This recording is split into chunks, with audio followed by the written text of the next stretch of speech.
nuestro corazón, haga los retoques que tenga que hacer, nos ayude a dar los pasos que tenemos que hacer para evidentemente acabar el año no como lo hemos empezado. ¿Cuántos están por esa labor?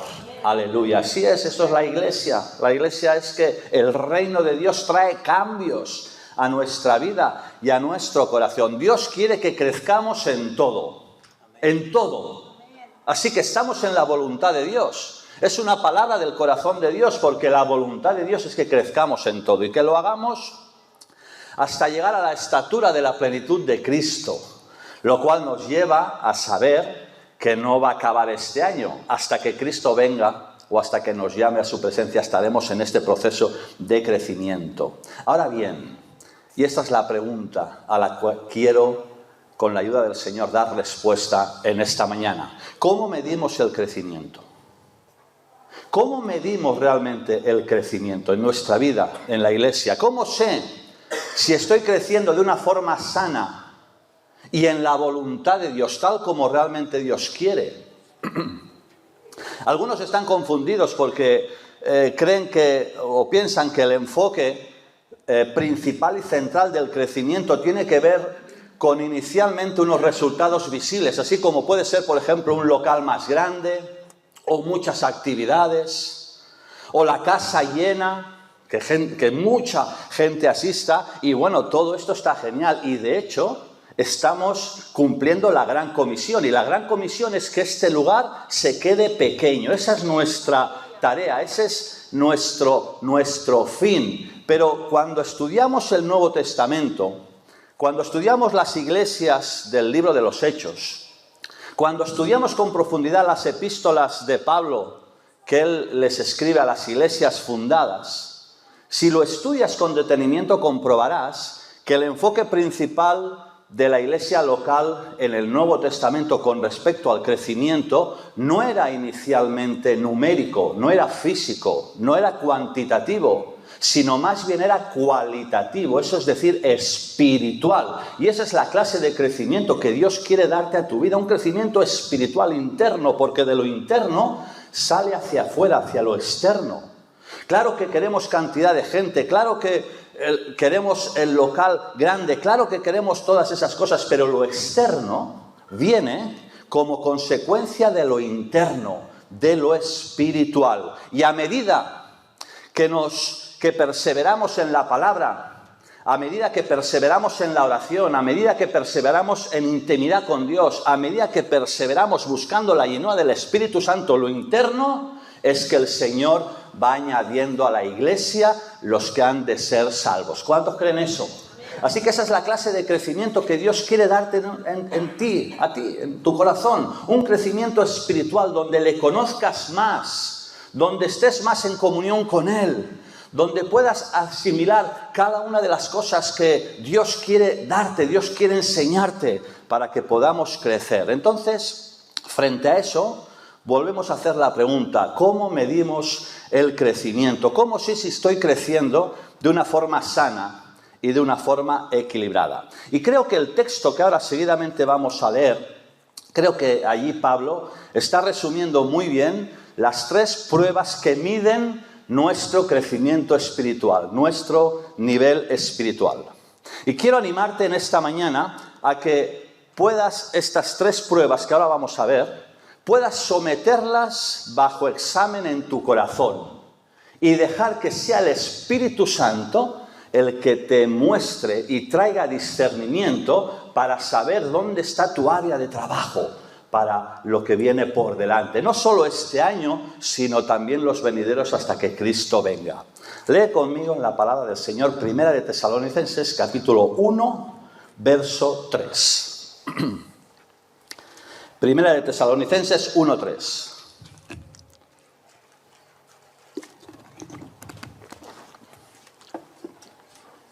Dice así la palabra del Señor: acordándonos sin cesar delante de Dios y Padre nuestro de la obra de vuestra fe.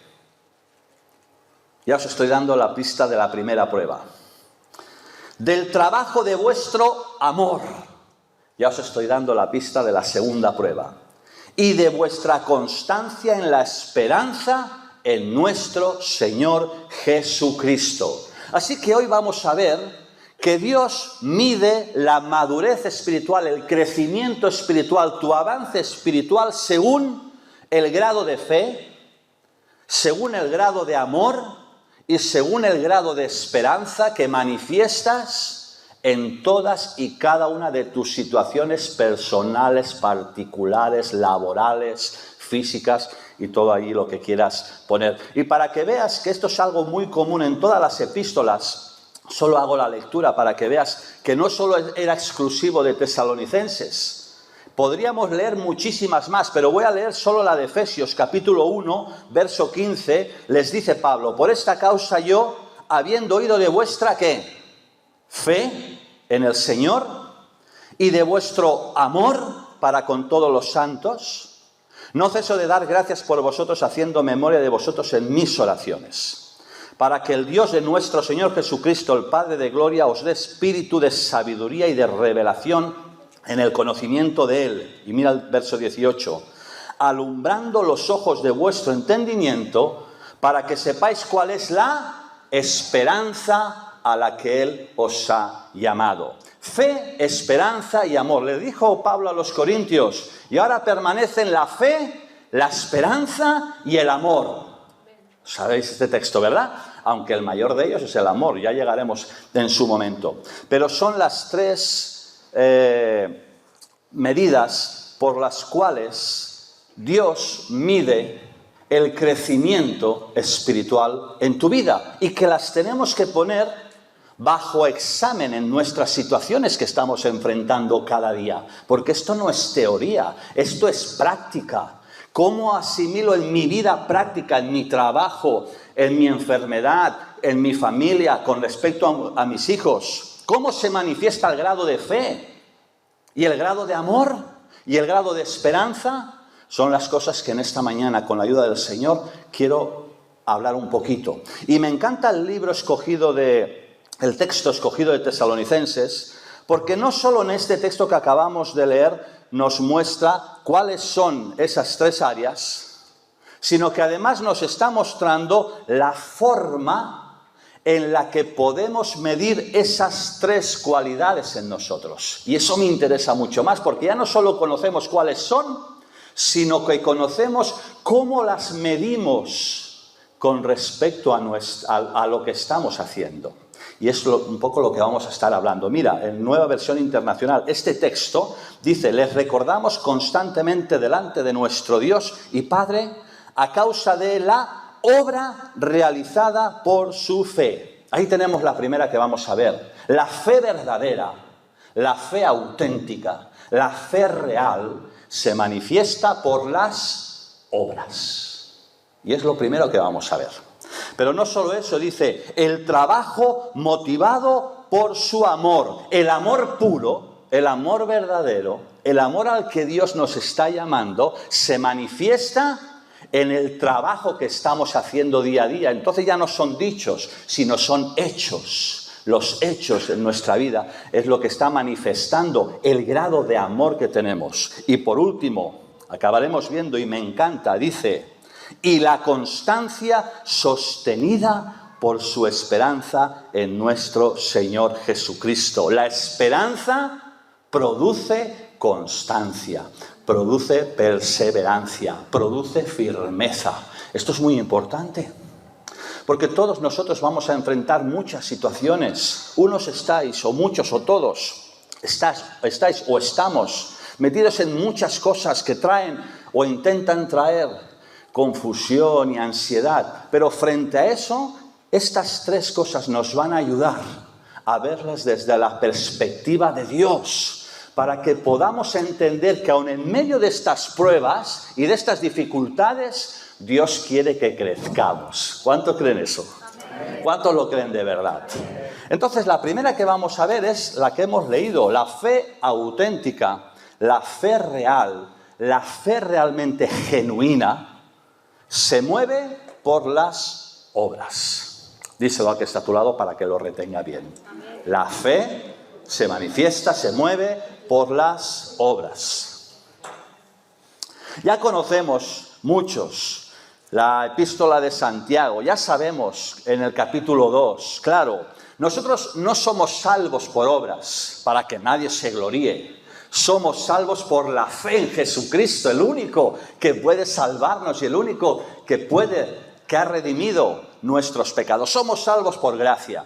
Pero dice el apóstol Santiago, ¿de qué sirve a uno decir que tiene fe si no tiene obras? Y dice el apóstol, ¿acaso su fe podrá salvarle?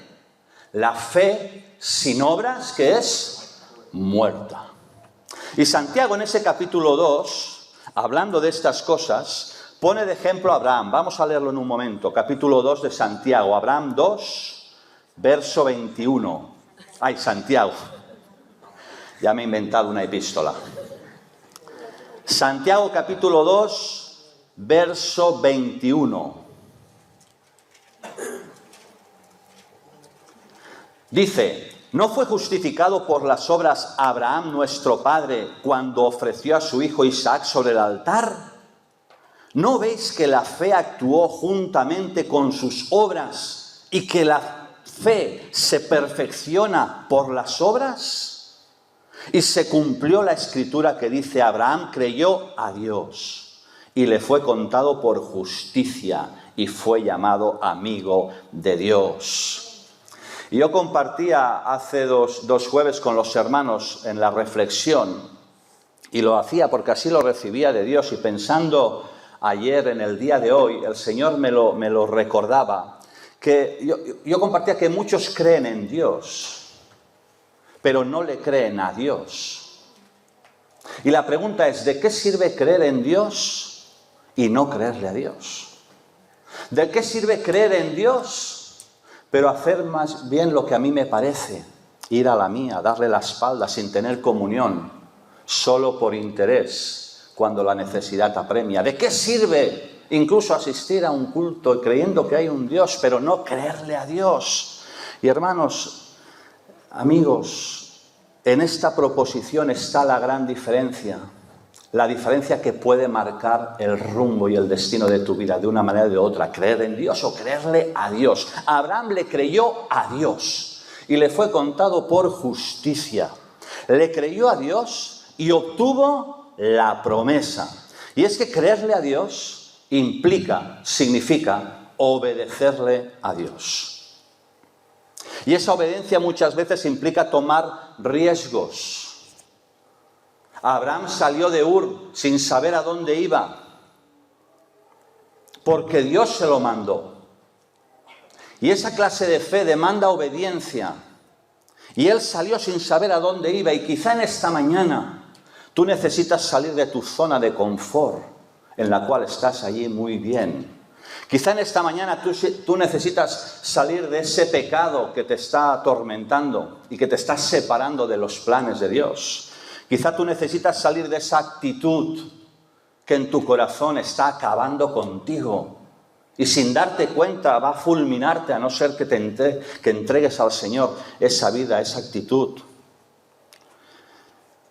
Quizá necesitas salirte de aquellas cosas que en esta mañana están trayendo tristeza y están trayendo desolación. La fe implica eso, muchas veces salir sin saber muy bien dónde, pero obedeciendo el llamado de Dios. En esta mañana sal de donde Dios te está diciendo que salgas y toma riesgos. Y esta obediencia muchas veces implica no solo tomar riesgos, sino que implica sacrificarlo absolutamente todo. Y eso aún es más difícil, porque a veces salir es difícil porque uno toma riesgos. Yo salí de mi trabajo después de 30 años. Y tomé riesgos.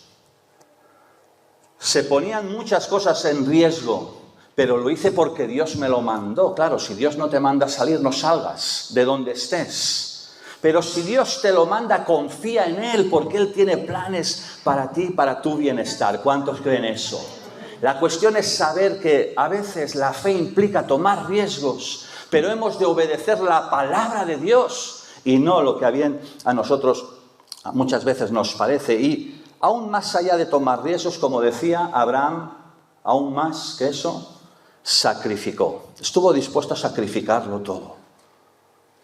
Y es lo que en esta mañana quizá el Espíritu Santo te está diciendo, que salgas de esa situación, de esa actitud, de ese pecado, de ese problema, y que lo entregues, que lo sacrifiques, que lo entregues todo. Así como Abraham entregó, él estuvo dispuesto a entregar lo que más amaba, a su hijo. En esta mañana seguramente tú necesitas, porque así Dios te lo está pidiendo, entregarle tu vida, entregarle tu pecado, entregarle tus actitudes, entregarle tu familia, entregarle tu enfermedad, tu situación, tu problema. Entrégaselo a Él en esta mañana. Entrégale tu vida, tu situación, tus hijos, tu familia, tu trabajo. Entrégaselo todo a Dios en esta mañana. Dice el salmista, entrega al Señor todo lo que haces, confía en Él y Él hará. O en otra versión, te ayudará. Y entregar, dice el diccionario, que significa poner una cosa o una persona en poder de alguien. Es interesante, porque a veces decimos la palabra, pero cuando conocemos realmente el significado, entendemos un poquito más. ¿Entregar qué es? Según el diccionario, poner una cosa o una persona en poder de alguien. En esta mañana, entrega tu vida, ponla en el poder de Dios en esta mañana. Entrégasela a Él. Entrégale tu situación. Ponlo en el poder de Dios. Dale a Dios el poder. No, Dios tiene todo el poder. Dios lo tiene, pero necesitas ponérselo, entregárselo para que Él haga, para que Él obre. Entrégale tu vida, entrégale tu enfermedad, entrégale tu situación, entrégale tus hijos, entrégale tu familia, tu matrimonio. Entrégaselo todo a Él. Dale el poder a Él para que Él haga lo que Él quiera. Dice el salmista, hazlo, confía en Él y Él hará, te ayudará. ¿Cuántos creen eso de verdad? Entregarse, ¿qué es entregarse? Entregarse es rendirse, según el diccionario, o dejar de enfrentarse a algo o a alguien. A veces nos estamos enfrentando a la situación que no entendemos. Y a veces incluso nos enfrentamos a las personas, muchas veces a las que más amamos, por situaciones concretas o específicas. En esta mañana, ríndete y entrégaselas a Dios. Confía en Él y Él hará. Amén. La fe que se muestra por las obras.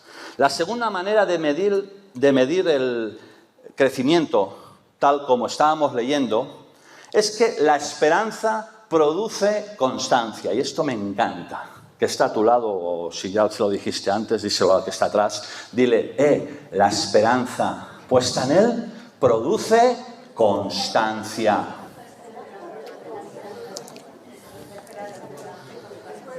¿Cómo es que podemos mantenernos firmes en medio de todo lo que tenemos? En medio de esta situación que tanto me abruma, que tanto dolor está trayendo. ¿Cómo uno puede mantenerse firme en medio de esa situación difícil y angustiosa? ¿Cómo es posible? Por la esperanza. Gloria a Dios. Y tal como hemos visto en Abraham, por la fe, cuando Abraham fue probado, ya hemos visto que estuvo dispuesto a ofrecer a Isaac. Y lo hizo pensando, esto me encanta y además esto es de Champions, es de un nivel superior. Porque lo hizo pensando que Dios era poderoso para resucitarle. Esto es tener un enfoque, pero correcto y adecuado, ¿eh? ¿Qué pasa cuando nosotros estamos metidos y mirando la situación que nos agobia? ¿Qué pasa cuando nosotros empezamos a darle vueltas frente a la preocupación de una situación que no está en nosotros solucionarla? Puede ser 1000 cosas y seguramente ahora te vienen a ti a la cabeza las cosas que a ti te pasan. ¿Y qué pasa cuando nos enfocamos en esa situación, en esa actitud, en ese pecado, en ese problema, en esa situación? Pues entonces acabamos de aquí para allá arrastrados como si fuéramos olas del mar, arrastrados por la duda, la debilidad, la tristeza, la ansiedad, la depresión, la desesperación, y tú puedes ponerle ahí lo que tú quieras. Enfocados en la situación, eso es lo que hay. No hay más. Pero si como Abraham, en esta mañana, decides creerle a Dios, ¿cuántos deciden creerle a Dios?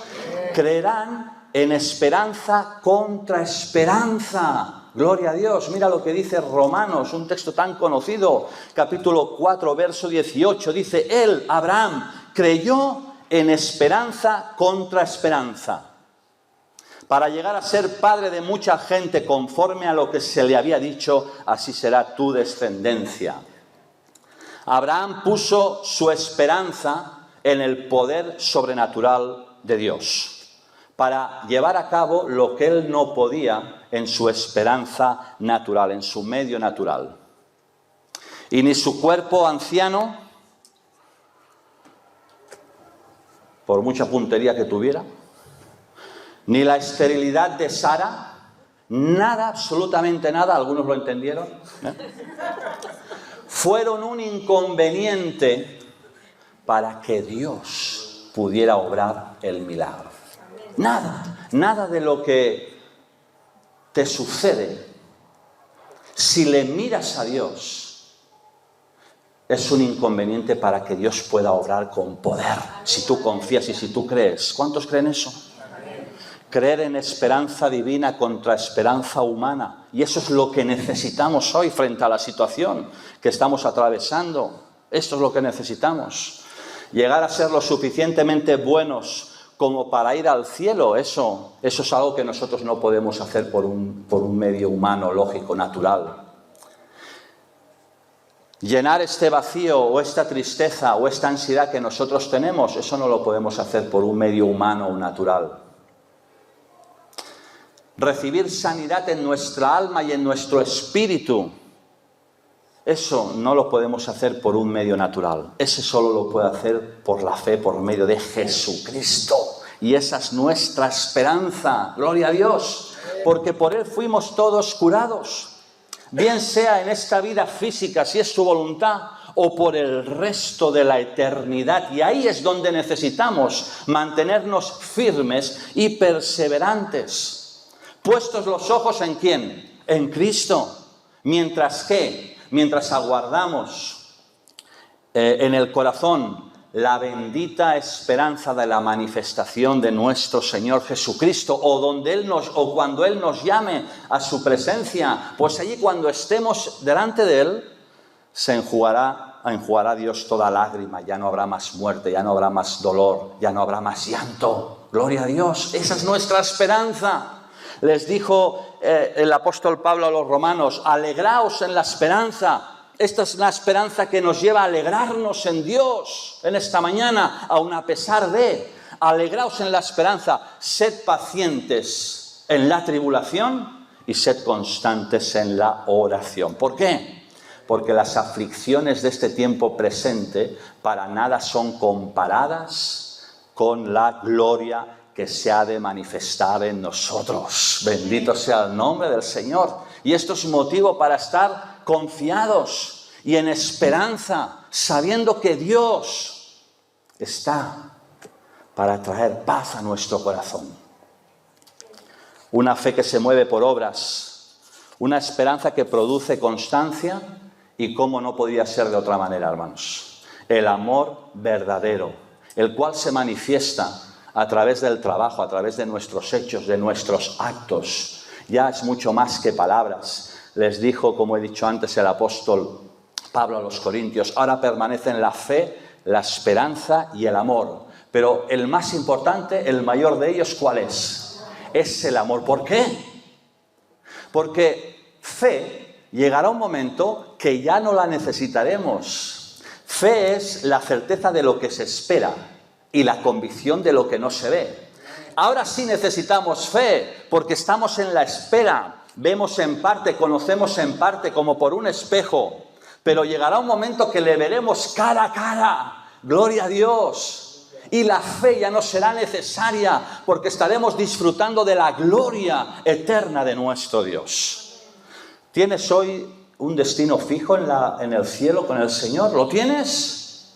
Si no lo tienes o dudas, Es urgente. Hoy tienes que tener esa seguridad. Esa seguridad solo pasa por venir delante de Jesucristo y recibirle como tu Señor y como tu Salvador, entregándole, como decía antes, tu vida, tu pecado, tu situación, todo, para que Dios lo haga absolutamente todo nuevo. Así que si no tienes garantía de salvación en esta mañana, no te vayas de este lugar sin decirle: Jesucristo, necesito en esta mañana entregarte mi vida, necesito en esta mañana que obres. Así que fe ya no será necesaria, Esperanza ya no será necesaria que sigamos aguardándola en nuestro corazón, porque con nuestros ojos, viéndole al Rey, estaremos ya disfrutando de la manifestación de la gloria de Dios. Bendito sea el nombre del Señor. Pero ¿qué pasa con el amor? El amor nunca deja de ser. El amor es eterno. Dios es amor. Y ahí en el cielo estaremos amándonos.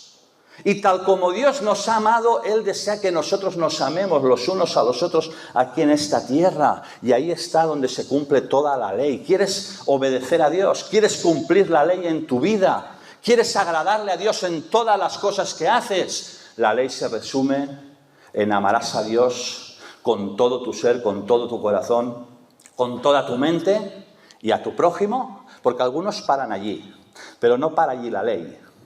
Y a tu prójimo, ¿cómo? Como a ti mismo. El amor, hermanos, el amor.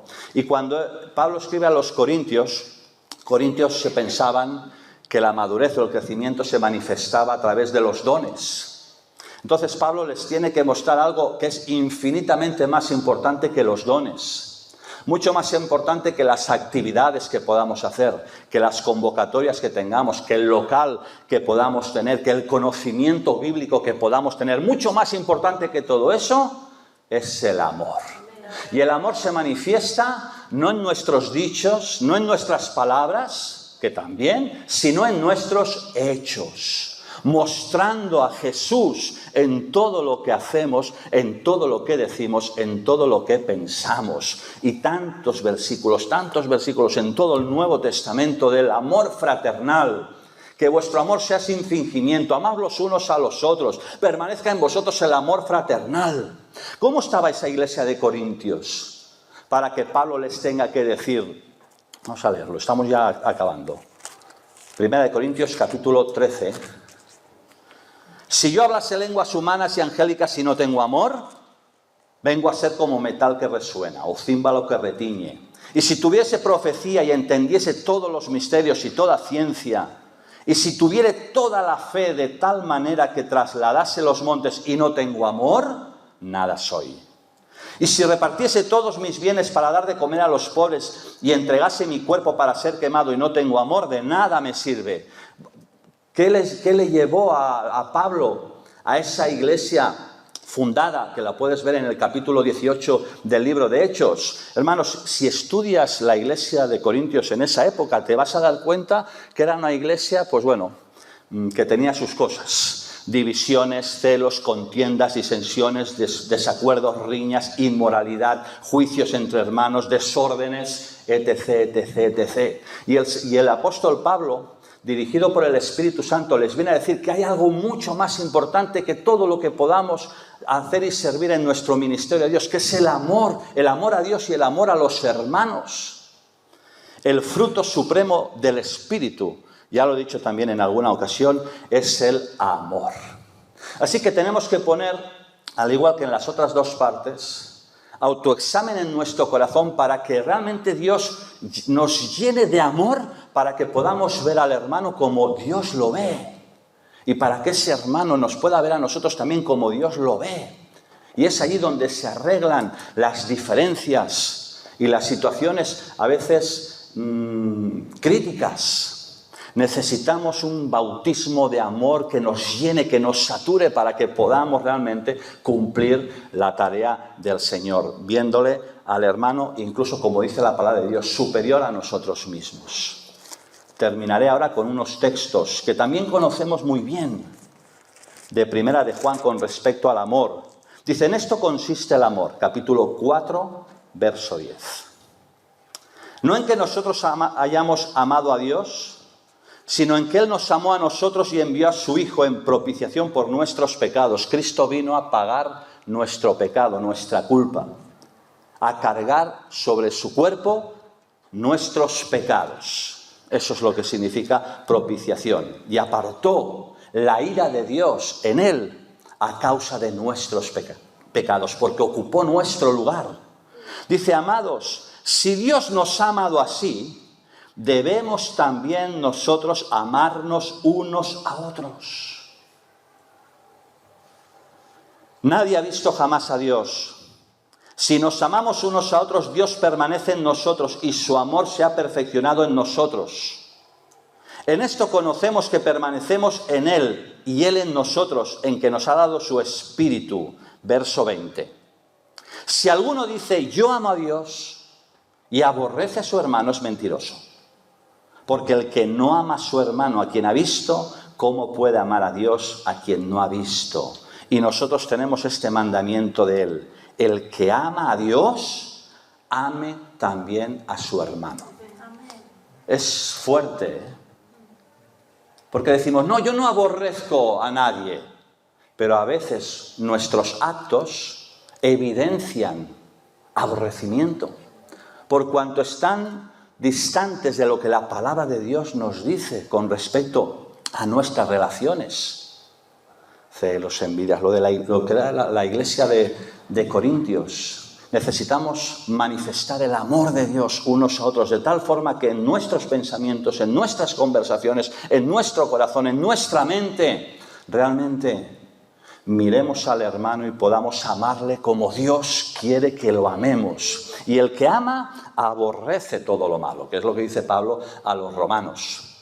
No interviene ni en conversaciones, ni en actos que no le dan la gloria a Dios. Así que, hermanos, en esta mañana, frente a la palabra del Señor, frente al crecimiento que Dios quiere darnos, frente a donde Dios nos quiere llevar, es necesario que nosotros nos pongamos delante del Señor y dejemos que el Espíritu Santo realmente en esta mañana discierna con respecto a cómo está mi grado de fe en la línea de lo que hemos hablado.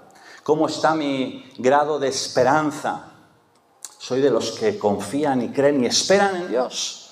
¿O rápido, ¿no?, me quejo o me meto en la situación y acabo hundido y eso me separa?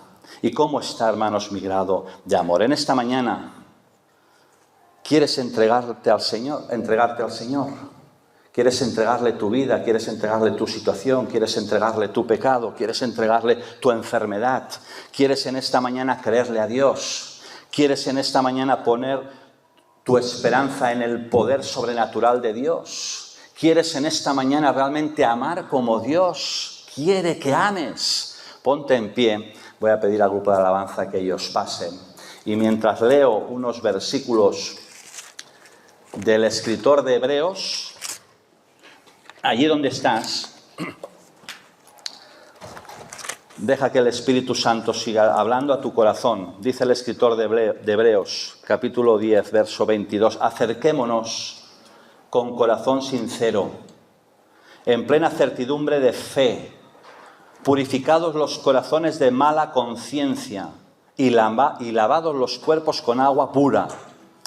Mantengamos firme la profesión de nuestra esperanza, porque fiel es el que lo prometió, y considerémonos unos a otros para estimularnos al amor y a las buenas obras. Fe, esperanza, hermanos, y amor en esta mañana. Los 3 grados con los cuales el Señor mide tu madurez y tu crecimiento. En esta mañana entrégale al Señor lo que Dios te está pidiendo. Vamos a alabar a Dios con todo nuestro corazón. Y si en esta mañana